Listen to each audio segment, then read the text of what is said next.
Olá pessoal, bem-vindo ao canal Investigação e Lei TV. Se você é novo aqui, inscreva-se no canal. Meu nome é Sandra Di, sou advogada e ativista contra o tráfico humano. Toda terça e sexta trazendo casos solucionados, casos sem solução e também casos de desaparecimentos misteriosos. Vamos ao caso de hoje. Essa história aconteceu em 2011 na Austrália.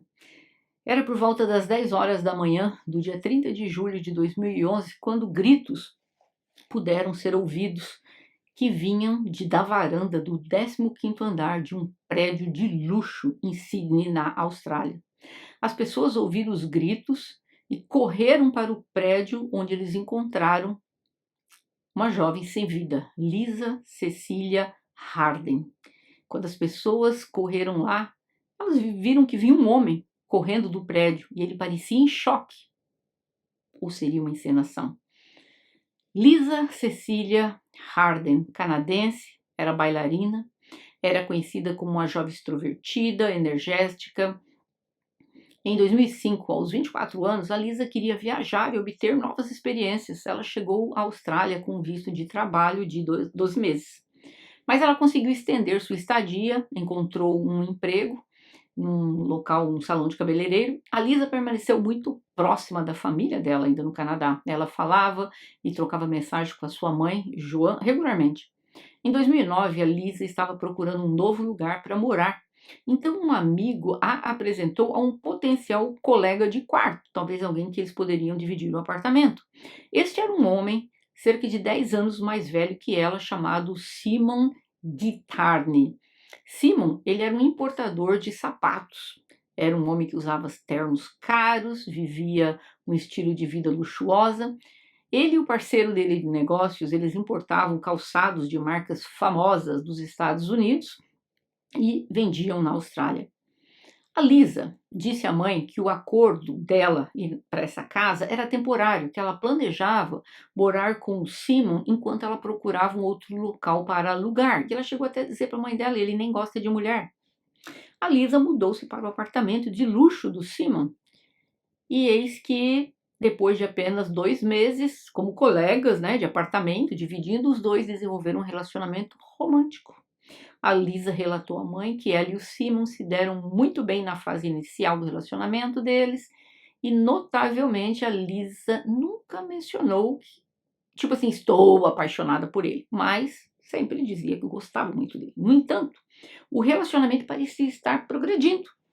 Conforme o tempo passava, o casal se aproximava mais e mais, o relacionamento ficava mais sério, e em junho de 2011, o dia do aniversário de 30 anos dela, o Simon pediu a Lisa em casamento na frente de uma grande reunião em um restaurante que o Simon convidou seus colegas mais próximos e a família dele toda para estar lá, mas não convidou nenhuma amiga da Lisa.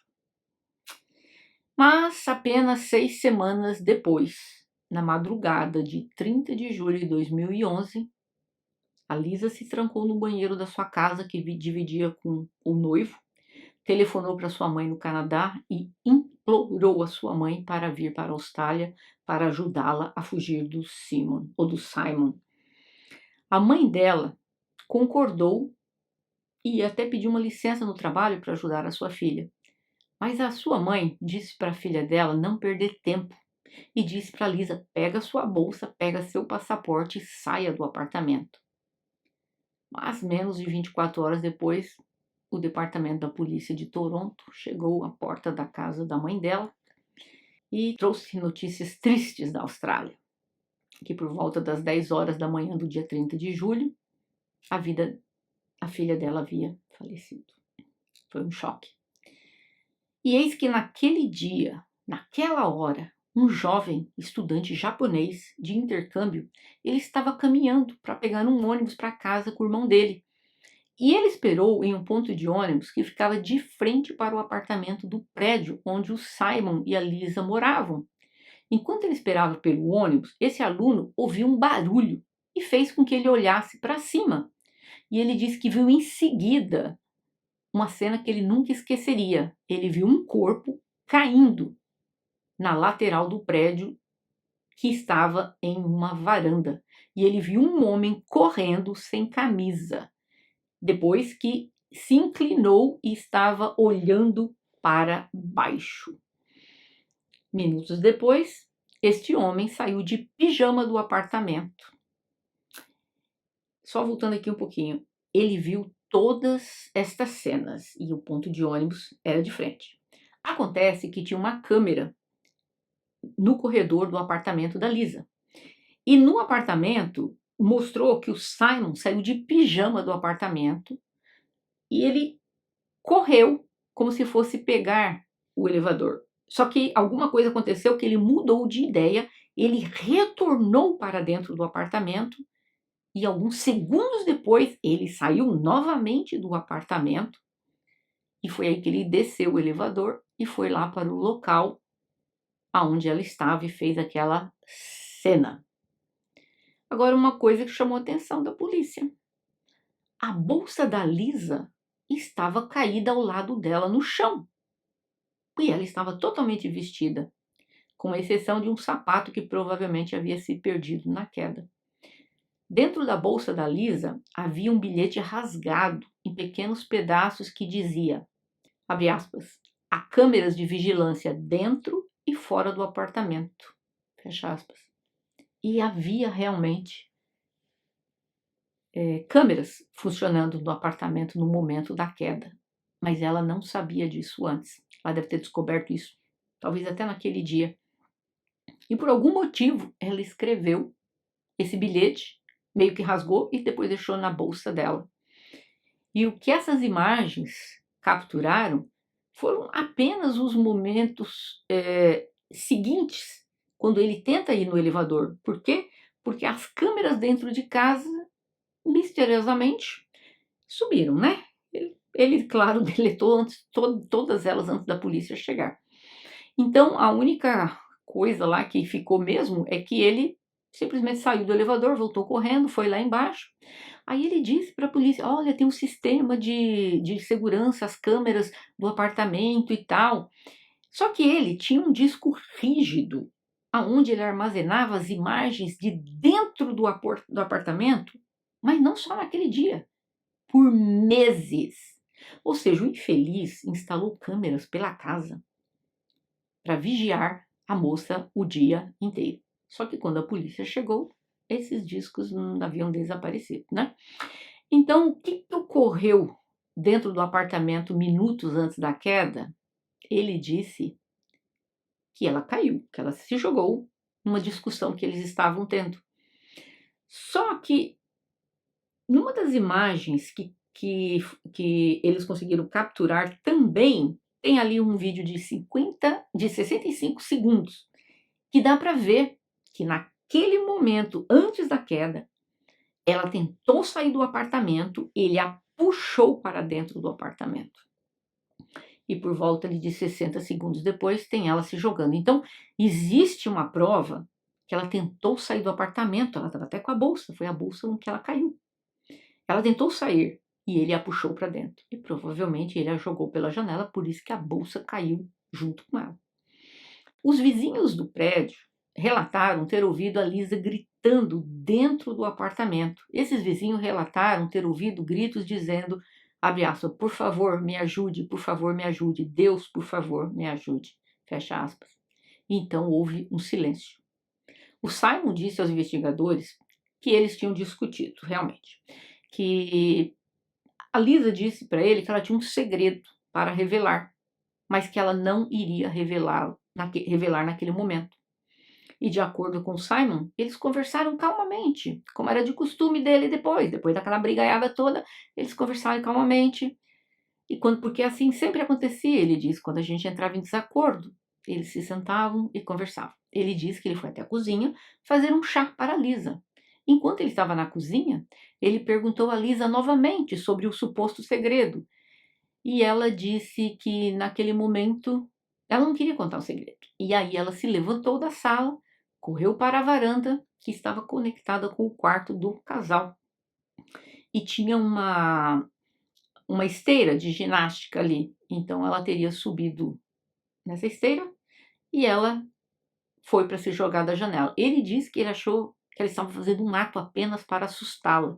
Mas aí ele viu que o comportamento dela não era normal, porque na hora que ela abriu a porta de vidro, E aí ele viu que ela ia pular realmente, mas aí ele não pôde fazer nada. Porque quando ele tentou, ele não pôde fazer nada, porque ela subiu no corrimão e ela caiu. E quando ele tentou agarrar, ela se segurou na borda, mas era tarde demais. Bom, isso é o que ele contou. Acontece que tem mais uma coisa aqui. Um jovem, outro,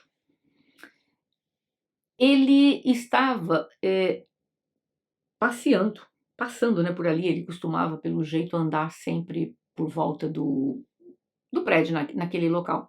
E ele estava passando por ali quando ele escutou também gritos. E ele olhou para cima. Ele disse que o que ele viu, ele achou que era uma mala. Ele achou que era uma pessoa que estava com uma mala preta, porque ele estava com uma distância muito grande.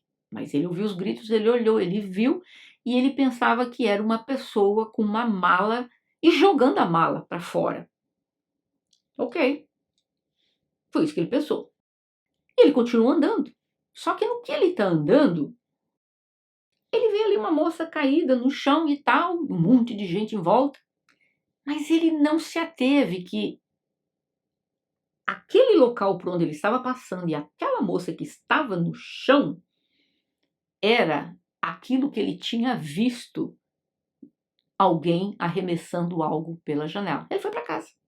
E esse rapaz trabalha numa rede de televisão. O nome dele é Joshua Hatmel. Ele disse que, depois para a polícia, que quando o barulho chamou a atenção, que ele viu esse homem jogando essa mala, que esse homem estava sem camisa e tal.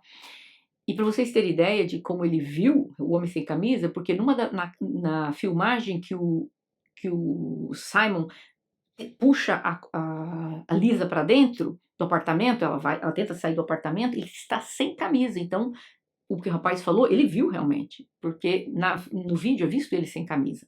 Então, o que aconteceu? Ele disse que ele foi trabalhar.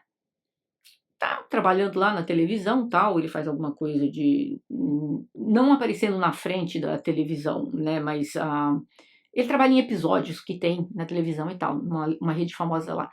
E eis que naquele dia o assunto todo era a respeito desta jovem que foi jogada pela janela e que perdeu a vida no chão, um prédio de luxo, um homem rico. Foi aí que deu um estalo nele, ele falou: mas peraí, então aquela coisa que eu vi sendo jogada pela janela por aquele homem sem camisa, não era uma mala, era ela. O que ele tinha visto, ele tinha testemunhado o que aconteceu. E foi aí que ele chamou a polícia. Ele foi à polícia, digo. E ele disse o que ele viu.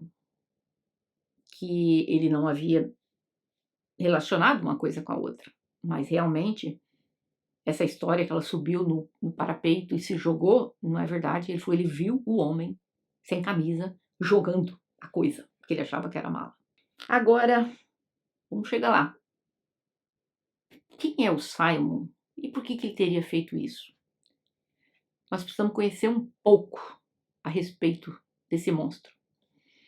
Voltando aqui no tempo, a Lisa, ela escreveu para uma amiga dela dizendo que ela amava o Simon, mas que ele estava sufocando-a, controlando-a. E em setembro de 2010, quase um ano antes do fatídico dia, a Lisa mandou uma mensagem para uma amiga dizendo, abre aspas, sinto tanta falta da minha família e dos meus amigos, eu não tenho vida, fecha aspas.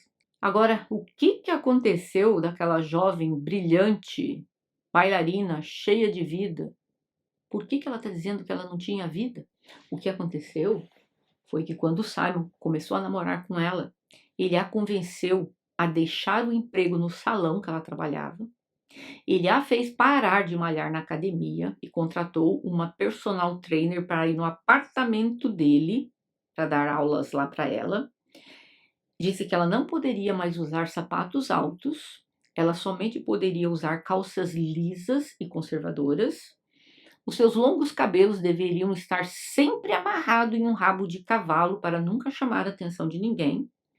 Não poderia mais usar nenhuma maquiagem. Ela não podia falar com amigos ou amigas. Apenas podia falar com a mãe dela e com o irmão. De acordo com os familiares, os amigos e tal, eles viram claramente como a Lisa se isolou. Ela, que era extrovertida, energética, confiante, tornou-se irreconhecível. A mãe dela disse que no Natal de 2011, a filha foi visitar a família dela no Canadá. Mas o Simon, ele iria com ela. Mas ali no último minuto, alguma coisa, algum compromisso de trabalho dele o impediu de ir. Mas disse que a filha suplicou para que ele a deixasse ir. Ele disse que tudo bem, mas com uma condição. Ela deveria atender o telefone dele cada vez que ela chamasse. Quando ela chegou na casa da mãe dela disse que ficou chocada com a aparência da filha. Magra, cabelo preso, sem maquiagem, usando umas roupas imensas, e disse que toda vez que o telefone tocava, ela se assustava e atendia imediatamente. A Lisa ficou na casa da mãe dela, não aceitou convites de nenhuma amiga para sair, e a mãe dela disse que ficou alarmada e assustada com esse comportamento da filha, e decidiu ter uma conversa franca com ela. E a Lisa começou a chorar e ela admitiu que o Simon sempre sabia onde ela estava e com quem ela se comunicava. E a mãe dela disse para a filha dela: ele grampeou seu telefone. Ela não tinha nem passado pela cabeça dela isso. Ela também revelou que o Simon não permitia que ela trabalhasse ou fosse à academia e que ela não podia ver os amigos. Aí a mãe dela estava chocada. A mãe dela tentou persuadir a filha: fique no Canadá. Mas a Lisa disse que amava o Simon. Foi aí que ela disse que amava. Até então sempre falou para a mãe, não tinha nada assim, ó, o homem da minha vida. E que ela não queria romper o relacionamento com ele. Ela tinha certeza de que isso era apenas um período de transição no relacionamento deles, porque eles estavam juntos há menos de um ano, mas em breve eles iriam, sei lá, casar e tudo isso, ia se acalmar, e segundo palavras dela para a mãe, iria afrouxar o controle. Apesar dos apelos da família para ficar e tentar convencer, né, de que o relacionamento não era saudável, ela decidiu voltar para a Austrália. A Lisa tranquilizou a sua mãe dizendo que não havia nada com que se preocupar e que o Simon a amava e jamais iria machucá-lo. Mas depois que a Lisa voltou, a situação só piorou. Aí, o que aconteceu? Ele a proibiu de sair do apartamento. Se eles saíssem juntos, ela tinha que olhar apenas para os próprios pés. Isso mesmo. O olhar dela não poderia cruzar com nenhum outro homem, porque ele disse que ela teria que ter olhos só para ele. Ele resolveu chamá-la pelo seu segundo nome, Cecília. Ele disse que parecia um nome mais decente. Ou seja, ele criou uma nova pessoa. Em 10 de junho de 2011, aproximadamente um mês antes do falecimento, a Lisa gravou secretamente uma conversa. Era tarde da noite e ela estava com Simon e ela dizia, abre aspas, não tenho mais nada para fazer na minha vida além de você. E se eu tivesse a minha família aqui, eu poderia passar metade do meu tempo com você e metade do meu tempo com minha família. Você sabe o que eu quero dizer? Eu não tenho ninguém. Fecha aspas. E o Simon disse, abre aspas, não estou tentando fazer você se sentir mal. Aí ela disse, mas isso me machuca, tal. E ele disse que não, que ele a amava, que tudo o que ele fazia era para o bem dela. E ela continuou na gravação dizendo, mas eu não posso fazer nada, eu preciso pedir permissão para tudo. Eu não faço nada além do que você me diz para fazer. E ele disse, e ela chegou a falar, isso são coisas cruéis. Aí ele disse que não, que ele só zelava pelo bem dela, cheio de gente má lá fora, então por isso não podia sair de casa, nada para chamar atenção, maquiagem, cabelo. Em uma mensagem de texto do Simon para a Lisa, ele dizia, abre aspas, não deixe nenhum cara falar com você e não olhe para nenhum cara, pois seus olhos devem olhar apenas para mim. Fecha aspas. Isso antes da proibição de vez, que não podia mais sair de casa. Nas 6 semanas ali do noivado e o falecimento dela, haviam sinais de que a Lisa estava tentando sair do relacionamento. O que aconteceu? Ela procurou a personal trainer dela e ela empacotou alguns dos pertences dela e entregou ao treinador, a treinadora dela, para guardar no apartamento até que ela pudesse sair e pegasse as coisas dela. Ela não sabia que tinham câmeras dentro da casa. Nas primeiras horas da manhã do dia 30 de julho, a Lisa, ela se trancou no banheiro e ela fez uma ligação secreta para a mãe dela, pedindo que a mãe dela a encontrasse em Sydney. É o que ela não sabia, que o telefone dela também estava grampeado. Ou seja, e ele também havia colocado um sistema para ler todos os e-mails dela. Então tinha software no computador, então ele checava periodicamente as câmeras, os e-mails e as mensagens de telefone. Ele a observava o dia inteiro. Só que, pelo visto, ela descobriu isso, que talvez tenha sido até naquele dia, foi o dia que eles disseram que ela perdeu a vida. Tinha um bilhete no bolso dela dizendo há câmeras instaladas. Nunca entendi por que ela escreveu aquele bilhete. Será que ela pensava que ele podia fazer algo? Não sei. Bom, uma coisa é certa. Esse psicopata soube dos planos da Lisa e ele viu que ela tinha deixado os pertences com a treinadora, ou seja, ele não aceitava que ela o largasse. Ela tinha feito a reserva de uma passagem aérea. Ele também viu isso. O Simon foi preso. Ele ficou em custódia por um tempo, mas recebeu uma fiança em janeiro de 2012. Ele se declarou inocente e permaneceu em liberdade sob fiança até a fase final do seu julgamento. E ele acabou fazendo declarações até novembro de 2013. O Simon, quando ele foi para o julgamento, ele já estava namorando uma outra moça, uma modelo chamada Rachel Louise, 24 anos de idade. A nova namorada do Simon compareceu no julgamento diariamente, carregando sinais escritos de apoio, falando da inocência dele. Ou seja, a infeliz deu para o Simon 85 mil dólares da sua economia para financiar a defesa dele e ainda pegou emprestado 35 mil dólares dos amigos dela. Além de tudo, burra. Agora, se ele é esse homem tão rico, nesse prédio tão luxuoso, por que ele precisava de 110 mil dólares para a defesa? Ele não tinha esse dinheiro? O Simon recebeu um julgamento apenas com um juiz, porque depois que ele disse que ele estava sem dinheiro, ele não podia, então, ter uma defesa para julgamento com o júri completo. Pelo jeito, na Austrália, dessa forma. Se você vai a julgamento com o júri, você tem que ter a sua defesa particular, senão você vai ter uma defesa paga pelo Estado, mas então vai ser só o juiz.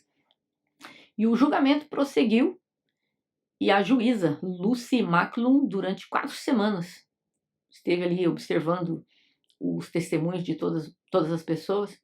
Então, no dia 21 de outubro de 2023, a defesa do Simon sugeriu que a Lisa tinha a intenção de pular da janela, que ela estava deprimida, havia sugerido que provavelmente ela tinha tirado a vida dela. Alegou que ele era um rapaz, não era muito alto, ele tinha 1,69 m, então ele não era fisicamente capaz de levantá-la a tal ponto para jogá-la da varanda.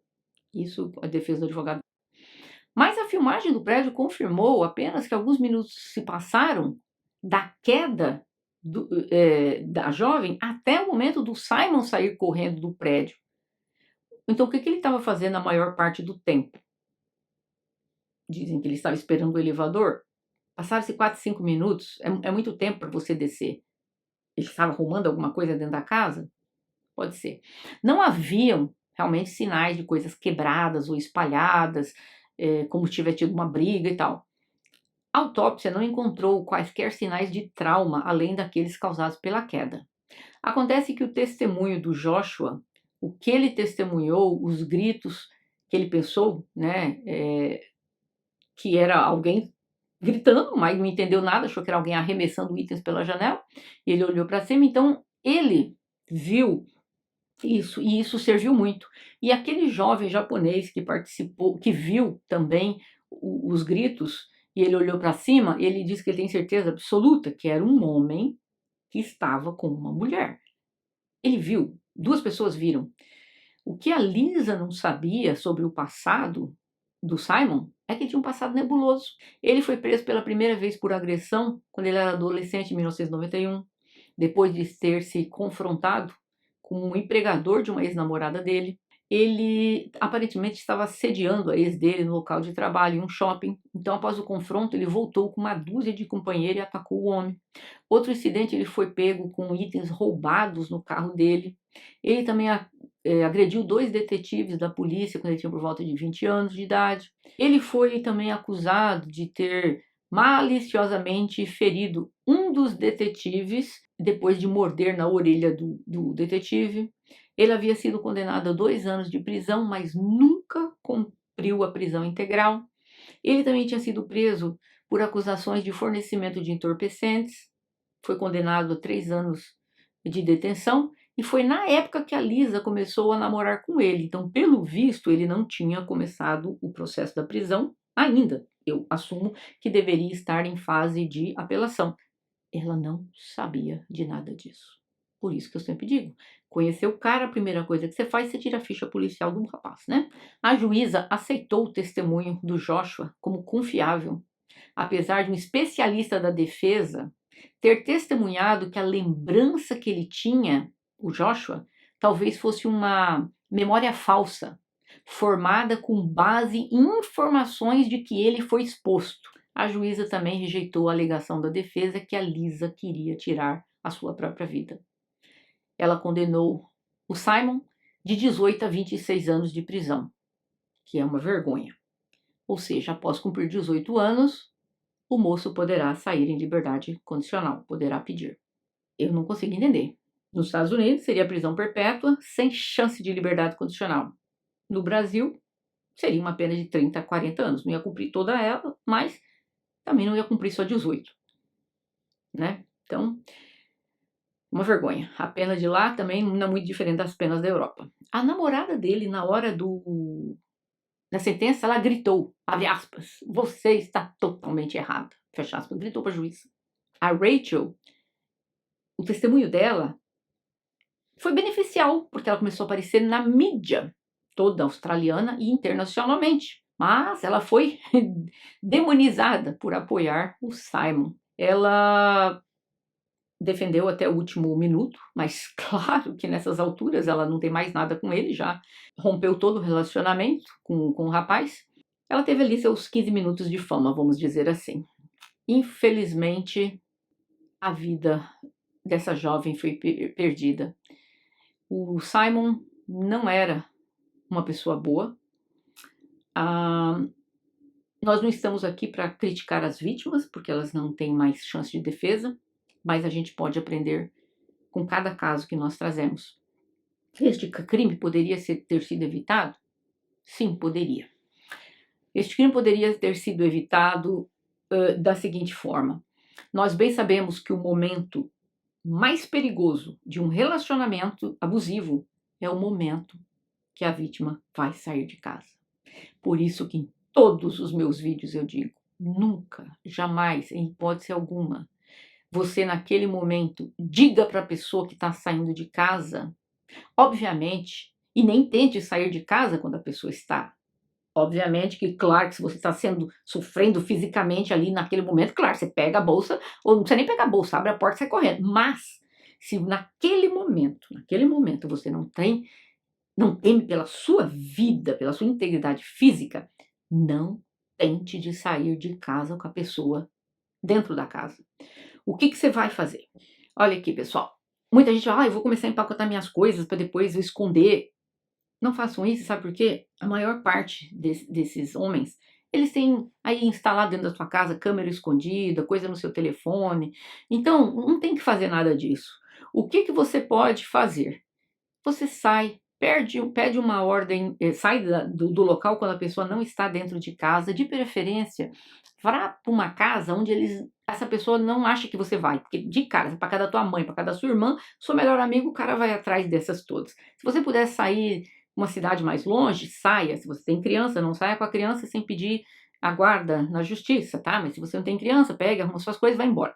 Aí você fala, mas vou deixar todas as minhas coisas para trás. Gente, a sua vida vale mais do que 2, 3 malas de roupas. Entendeu? Se você teme pela sua vida, se você tem 100%, 100%, 100%, não tem câmeras, faz a sua mala, espera o cara sair de casa, pega as coisas e vai embora. Agora, se você acha que o cara, sei não posso confiar muito nele não, vai que ele escondeu câmeras. Nem faça isso. Simplesmente pegue as suas coisas e vá embora. Tome cuidado com as informações. Eu canso de ver as vítimas de violência doméstica que eu ajudo nos Estados Unidos, eu perco as contas, sempre. Quantas me disseram, o cara sabia cada movimento delas, cada e-mail, cada telefonema, cada mensagem. Por quê? Porque eles tinham instalado apps no telefone das moças, nos computadores das moças. Então, por favor, essa é a primeira coisa a fazer. Não saia de casa quando a pessoa estiver dentro da casa. Com a exceção que, se você teme pela sua vida naquele momento, obviamente você sai de qualquer jeito. Outra coisa, troque imediatamente o número do seu telefone, porque essa pessoa pode estar seguindo seus passos através de algum app que instalou no seu telefone. E como eu falei, se tem crianças, peça a guarda da criança na justiça. Teme pela sua vida, peça uma ordem judicial de restrição. E outra coisa, não faça o mesmo caminho que você costuma fazer todos os dias para o trabalho, porque a pessoa sabe, ela faz aqui, faz ali, pode estar te esperando. Mude de rota, faça qualquer coisa. Se você dirige, comece a sair por ruas diferentes, cada dia diferente. Se você não tem carro, precisa pegar um ônibus, um metrô, alguma coisa, tome cuidado, olhe 1000 vezes pelos lados, tenha certeza que ninguém está seguindo você, preste muita atenção, porque todos esses momentos são perigosos. Infelizmente, a vida dessa jovem, no momento que ela decidiu, vou sair de casa, ela tinha feito quase tudo correto, ela tinha empacotado as coisas dela, ela tinha feito a reserva de uma passagem aérea. Eu não entendo porque que ela queria que a mãe dela fosse até lá para ajudá-la a sair. Eu entendo que talvez o lado psicológico dela estava tão fragilizado que ela nem se sentia com poder de poder tomar essa decisão, eu vou sair. Ela devia estar tão danificada ali psicologicamente que ela precisava que a mãe dela fosse ajudar. Mas a mãe fez a coisa certa, minha filha, pega o seu passaporte e cai fora. Mas infelizmente talvez foi isso que ela tentou fazer. Porque tem aquele vídeo que realmente eu não consegui achar, mas eu vi em vários locais que tem esse momento, as pessoas falando que ele sai correndo atrás dela e atrás de volta para o apartamento. Então, infelizmente, ela perdeu a vida e com esse caso vamos aprender que ficar em relacionamentos abusivos só porque você ama uma pessoa, isso não é amor. A primeira pessoa que você tem que amar antes de tudo e mais nada é a você mesmo. Se você não consegue se autorrespeitar, se você não consegue ter uma autoestima, você não pode dar o que você não tem. Para começar. Né? Então, essa história, eu amo. Isso já é mais uma codependência do que amor. Você não pode dar o que você não tem. Como você pode amar o cara se você não ama a si própria? Você está entendendo? Existe. Quem não conhece codependência, procure a respeito disso. Já falei em outros vídeos sobre isso. E essa é a história de hoje. É muito triste, é muito triste. Essa jovem perdeu a vida e tudo isso poderia ter sido evitado desde o início, cortando o relacionamento com um homem como esse. Eu tenho clientes aqui que o marido a levou para o meio do mato e cortou a garganta inteira, deixou ela lá, mas ela sobreviveu. Eu tenho uma jovem de Marrocos, que hoje em dia ela tem uma médica cirurgiã em Boston. Ele também deu um tiro nela, ela sobreviveu. E eu tenho centenas e centenas e centenas de pessoas que sofreram fisicamente danos causados por tanto homens como mulheres, tá? Por violência doméstica. Esse é o caso de hoje. Vamos aprender com essa história. Não deixe chegar a esse ponto. Se você está passando aí por violência doméstica nesse momento, pare de acreditar nos pedidos de desculpas, porque não adianta você dizer que você ama uma pessoa, você precisa provar com ações. Quando as suas ações quando as suas palavras não são seguidas de ações, elas não valem nada, nada. Mais importante é como a pessoa trata você do que sai da boca dela. Então, para começar, vamos parar com isso. Eu fico com o cara porque eu o amo. É só isso? Basta para você? Amor de mão única? Só você amando? E o que adianta? Ah, eu amo meu marido, por isso que eu não deixo. Claramente você sabe que ele não gosta de você, né? Um cara que levanta a mão para você, uma mulher que levanta a mão para você, você certamente sabe que essa pessoa não te ama. Então é ok, vou continuar no relacionamento só porque eu amo? Amar sozinha? Gente, isso não é uma maneira de viver. Não foi para isso que nós fomos chamados. A vida é tão curta, é tão passageira, tanta coisa boa para acontecer na nossa vida. Vamos tentar minimizar os danos, tirando pessoas daninhas ao nosso redor, observando homens controladores, mulheres controladoras e caindo fora. E esse é o caso de hoje. Eu vejo vocês em breve e me digam o que vocês acharam da pena deste jovem que talvez daqui a 18 anos saia da prisão. E nos vemos em breve. Até mais.